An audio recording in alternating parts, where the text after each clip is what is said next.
Hello, I'm Mark Billingham. I'm a crime writer, sometime audio reader. I'm here interviewing Robert Glenister, who is the voice of Cormoran Strike. He has read The Cuckoo's Calling for audio and has just finished recording the new Robert Galbraith, The Silkworm. Indeed. And some of yours as well. Yes, you do a lot of audiobooks, don't you? I did, yes. I think less so now than I used to, but certainly I think I've read, how many of yours did I read? I think I did six. It must have been six. Yeah. But then I got usurped by the author. Who's making a terrible job of it, I will tell you. Are you? Well, one of the things I find really hard, and obviously you know so much more about this than me, is, blithely right, he was Welsh, she was Welsh, he was from South Wales, she was from North Wales. Suddenly they're all in a room together, and I've got to read them out, not just differentiating men, women, old people, young people, but the accents. I mean, it's so hard. I'm sure it's apocryphal. There is a story about somebody who was reading an audiobook, and it was a 5-day job, and they read it completely RP, and at the end, the last line was something like, he or she said in that beautiful Geordie accent or something like that, and they hadn't clocked it at all, so they had to go and re-record the whole book again. I mean, what are the challenges of reading audiobooks? What makes that job different from acting on stage, acting on television? I think it's pace. It's very easy to, once you get into the swing of things, it's to go too fast. So you start reading as fast as your brain is working, like you would normally, if you're reading to yourself. Mm-hmm. And that's always, one needs to be pulled back occasionally because it's easy to gallop on.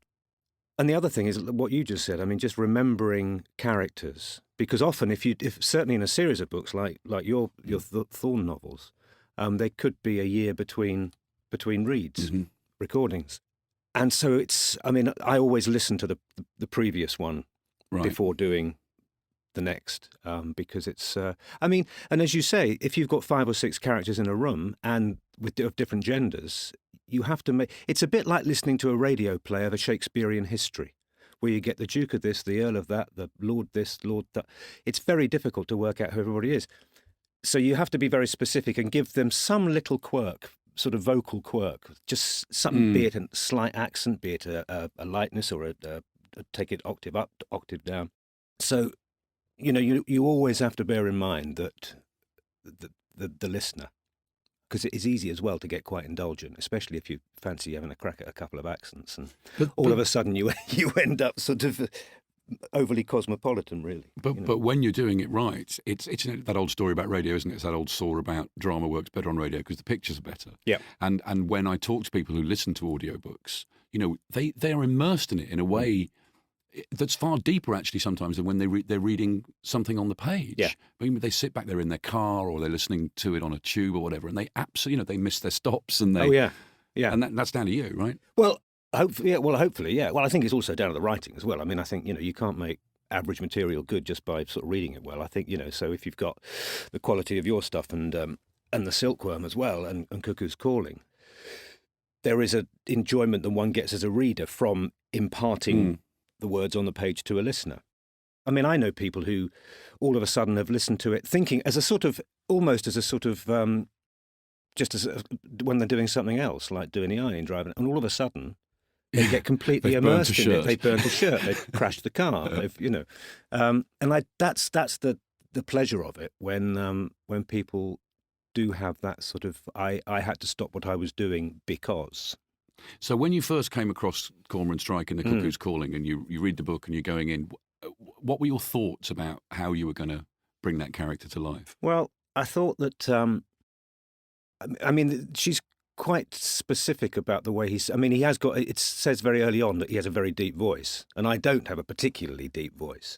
So I had to, and I'd given up smoking as well, which often helps to develop a deep voice. So there were things like that I stuck with, and that was a sort of pointer as to where he should go. The fact that he's also a war veteran, the fact that he's had a leg blown off in a IED attack. So I think that there's a sort of damaged person there, and someone who's trying to get their life together and sort of succeeding. Yeah. But there's always that reminder of the fact that, the fact that he has a prosthetic leg, the fact that he can't do the things that a normal detective might do in terms of give chase, Right. Run it up and down stairs. He can't do it. And if he tries to do it, he comes a cropper. Yeah, it's interesting. You said she. Yeah. When you said, now, of course, we know that the Cuckoo's Calling and the Silkworm are written by a she, but you had no idea of that when you sat down to no, last year we had no idea Cuckoo's at all. No, I mean, I was sent this book, asked if I'd like to read it, saw it was written by somebody called Robert Galbraith, who I'd never heard of, and I read it and I thought, that's a bit good for a first novel.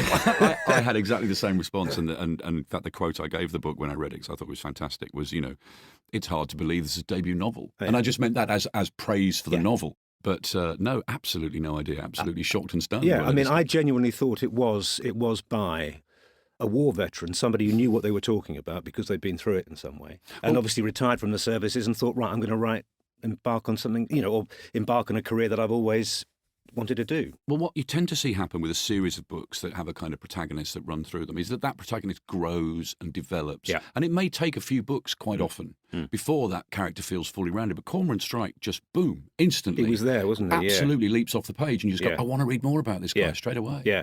Did you, apropos of that, did you, when you started writing the Thorn novels, did you have an idea of where Thorn was going to go from novel to, I mean, given the fact you anticipated it was going to be a series of novels? No, I genuinely didn't. I think you can go one of two ways with a series character, can't you? You can either say, here's a dossier on him or her. This is where they went to school. This is what they have for breakfast. This is their family tree. I know everything about them. Or you can not do that.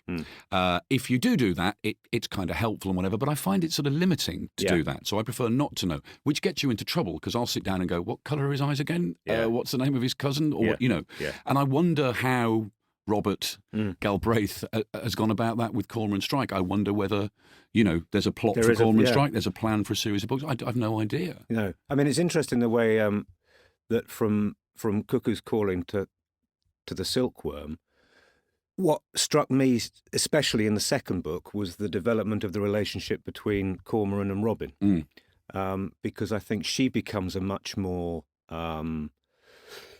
upfront character than she did in the first book, and shows herself to be somewhat more feisty than she was first. So you can sort of see that relationship developing really subtly, I think, in the second book. Well, the double act is such a kind of popular trope of detective fiction. We all, from Holmes and Watson to Cormoran Strike and Robin, it's great to see and people Thorne bounce Holland, off each other. I mean, that relationship. It's not even about a detective and a sidekick. It can be a detective and a friend, or it can be a husband and a wife, or whatever it is. But it's very nice to see characters develop together and to see animosity sometimes.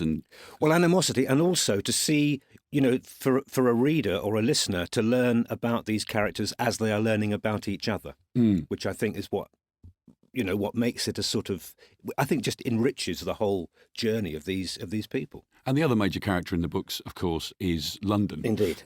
Which, needs to be a strong character and develops. And we see a lot of different aspects of the character in the Cuckoo's Calling and in the Silkworm. Yeah. And I think that the fact that Strike's office is in Denmark Street, which was sort of Tin Pan Alley of old. And she's clever because she sort of just refers to that very subtly, just the girl who works in the music shop downstairs she talks about, who goes outside and has a fag and things like that. And there is still that very evocative feeling of place that you absolutely know where you are. And as you say, London becomes another character in the novel. Well, London is a perfect place to set crime fiction, because you have the glitz and you have that facade of the history and the pageantry and the beauty of a lot of it, but underneath, what's going on behind the curtains, what's going on below the surface. Yeah. It's a perfect Jekyll and Hyde kind of city to write about, and he/she. Does that to the max. Did you, when you started writing the Thorn novels, was the department that he was working in actually in Colindale, or is that something that you you set there for a reason. No, it was, and is still in still Colindale. there. Although it's, that's one of the things when you write a police procedural, Yeah. which Robert Galbraith doesn't have to worry about, thankfully, because he's a kind of private detective character. Is what everything is called changes every 6 months. The department Thorne worked for changed its name about 6 times in 5 years, and eventually you go, do you know what? I'm just going to call it the Murder Squad. Yeah. And readers know what that means. I don't have to give them the particular acronym or whatever. I think sometimes writers, especially crime writers, can get a bit precious about research. It can become a bit fetishistic. Everything has to be that, and they love it, and they go up in police helicopters and police boats and everything. And sometimes I think, just get on and write the book. It's the story that counts, right? Yeah, absolutely. And I think it's because I'm a Londoner and I know London well, and I also, I sort of know the Hendon Colin because I grew up in Harrow. And I had a lot of friends who lived in Edgware, which is sort of next to Hendon and Colindale. I also had this desire to be a policeman when I was 15, 16, and I went to Hendon Police College for an inaugural open day, just to sort of see. And I went with another guy I was at school with, and he joined up, and I think he's probably near to retirement now, and he became a detective chief inspector somewhere. And I didn't. I thought, I don't want to do this. I don't think I'll be a very good cop. So reading the Thorne novels, it was interesting because that whole area was and I think it helps as a reader if you are familiar with the places that you're describing. Oh, readers like that. You put pictures in my head now. Detective Sergeant Glenister. Absolutely. Get in there. And, so when you're reading The Silkworm, when you're reading The Cuckoo's Calling, those London characters, were you able to actually, go, well, that's an accent, that's a northwest London accent, or that's an Essex accent, or I find that very, very hard. No, I can't do that. I just sort of have a sort of general London accent, be it greater or lesser estuary, as is necessary. But you see, I don't think a listener would necessarily know the difference between North London accent and a South. I'm not sure I do, really. I'm sure there is, and I live in South London. But I think that the differentiation is so small that I don't think. I think you have to be quite bold in terms of defining character in terms of accent. And as I said earlier, I think that. There are certain things that are quite. There was a fantastic character in one of Thorne's novels who was Thorne met him in was it the Lamb and Flag in, and he was the little, I've forgotten his name now. Oh, Bethel. Bethel. That's it. Yeah. And he was great, and he was. I always remember him because it was just all of a sudden I read it and I just knew how to do it. Well, that's one of the things where audiobooks come into their own, isn't it? Because that particular character he's a huge, pumped up steroid guy, but with a bizarre, squeaky little voice. Mickey Mouse voice. That's right. Yeah. You are now the voice of Cormoran Strike, which, clearly these books are huge and are only going to get more and more huge. Yep. Do you feel a kind of sense of responsibility in that sense that you are, for readers who enjoy their books audibly, whether they're people that just like audible books or they're people that have problems with their eyesight or whatever, you are Cormoran Strike. And, in a year's time or whatever it is, you're going to be Cormoran Strike again.